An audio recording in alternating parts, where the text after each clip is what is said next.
வணக்கம் மவின். வணக்கம் ஜெகன், சொல்லுங்க. இன்றைக்கு இப்போ என்ன நியூஸோட வந்திருக்கோம்டா, இது வடமராட்சியில் சண்டை, வடமராட்சியில் தாக்குதல் சம்பவம் நடந்திருக்கு. அது மெங்கியண்டா பரீட்சை மண்டப வளாகத்துக்கு பரீட்சை மண்டபத்துக்கு அடி என்னென்னா வடமராட்சியில் ஒரு பரீட்சை மண்டப வளாகத்துக்கு வந்து 2 பாடசாலைகள் பரீட்சை எழுத போயிருக்கு. அது அந்த மண்டபத்தை அந்த பரீட்சை மண்டபமே 2 பாடசாலையும் அடிபட்டவங்க இல்லை 2 பாடசாலை மாணவர்களும் அடிப்படையில் என்னன்னா முதல் ஒரு வாய் தராண்டு 2 பாடசாலை மாணவர்கள் நடந்திருக்கு. அதுக்கு பிறகு பகுதி 1 முடிஞ்சா பிறகு பகுதி 1 பரீட்சை முடிஞ்சா பிறகு வெளி மாணவர்களை கூட்டிக் கொண்டு வந்து வெளி மாணவர்கள் இல்லை வெளி ஆக்களை கூட்டிக் கொண்டு வந்து தாக்குதல் நடத்தி வைக்கணும். ஒரு குறிப்பிட்ட பாதுகாப்பு உத்தியோகத்தர் இருந்தவர் அங்கே போலீஸ் நிலையத்துக்கு அழைக்கப்பட்டு அடிச்சு சொல்லி அவையிலும் வந்து உடனடியாக பாதுகாப்பு பலப்படுத்தப்பட்டு அந்த இடத்துல இப்போ வரைக்கும் அந்த பரீட்சை மேற்பார்வையாளர் எழுதி கொடுத்ததின்றபடி இப்போ வரைக்குமே அந்த பரீட்சை நிலையத்தில் பாதுகாப்பு பலப்படுத்தப்படும். உண்மையிலேயே அந்த சிறுவர்களுடைய சண்டித்தனம் அவர்களுடைய அந்த போக்குகள் வந்து கொஞ்சம் மாற்றம் மாற்றம் குறிப்பாக வடக்கு பரப்பலண்டியில் இலங்கையிலேயே அந்த பிரச்சனை இருக்கு.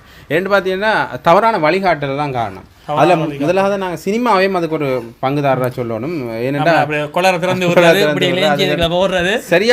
சரியான ஒரு வழிகாட்டுதல் இல்லை சினிமாவில். முந்தின காலங்களில் ஒரு சினிமாவில் வழிகாட்டுதல் இருந்தது. இப்போ அந்த வழிகாட்டு சினிமா நடிப்பவர்களை ஹீரோவா நினைக்கிறது அந்த பாணியில் இப்போ வர்ற பாடல்களும் அடித்தடி பாடலாக தான் கிட்டத்தட்ட அதே மாதிரியான ஒரு பாடல் அமைப்பு தான் இருக்குது. இப்போ மெட்டாங்களும் மெரியா இல்லை.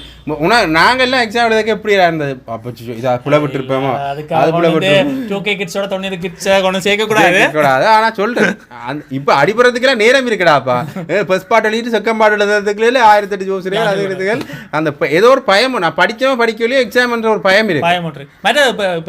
போதைப் பொருள் ஒரு விஷயம் உள்ள வந்தபடியா போதைப் பொருள் வந்து மலிஞ்சு போய் கிடக்கு. சரியா என்னென்னா அது ஒரு கெத்து மாதிரி பார்க்குறாங்க. இப்போ ஆக்களை வச்சிருக்க செட்டாக வச்சிருக்கிறது போதைப் பொருள் வச்சுக்கலாம் கெத்து மாதிரி பார்க்குறாங்க. அந்த நிலைமை மாறணும். அப்போ அதை எப்போ மாறுதோ அதுக்கு பிறகு தான் கல்வியில் வந்து மாட்டு காணும்.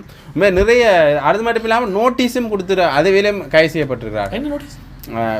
எப்பயுமே பரீட்சை நடந்து கொண்டு அந்த நேரத்தில் வந்து தனியார் கல்வி நிலையங்களையோ அல்லது ஏதோ ஒரு பிரைவேட் கேம்பஸோட நோட்டிஃபிகேஷன் அது வந்து கிட்டடியில் எனக்கு தெரிஞ்ச ஒரு தம்பி யாரும் எழுதுறார். அவர் வரைக்க வந்து எக்ஸாம் பேப்பர் ஒன்றில் இருக்கு. அவர் கொண்டு வந்த கட்டு வந்து நோட்டீஸ் அந்த விளம்பர நோட்டீஸ் அதில் IT course English course psychology course கூட இப்போ செய்கிறாங்க. அதான் இப்போ இது கொடுக்கணும்னா இறுதி பரீட்சை நடக்கும் தானே அந்த டைம் கொடுக்கலாம். இப்போ இவையில் வந்து என்னன்னா பரீட்சை உண்மையிலேயே பரீட்சை காலப்பகுதி தான். பரீட்சை காலப்பகுதியில் வந்து இவ்வாறான நோட்டீஸ் கொடுக்கும்போது அவன் ஒரு பாடங்கள் சார்ந்த விஷயங்கள் குழம்புவாங்க தானே.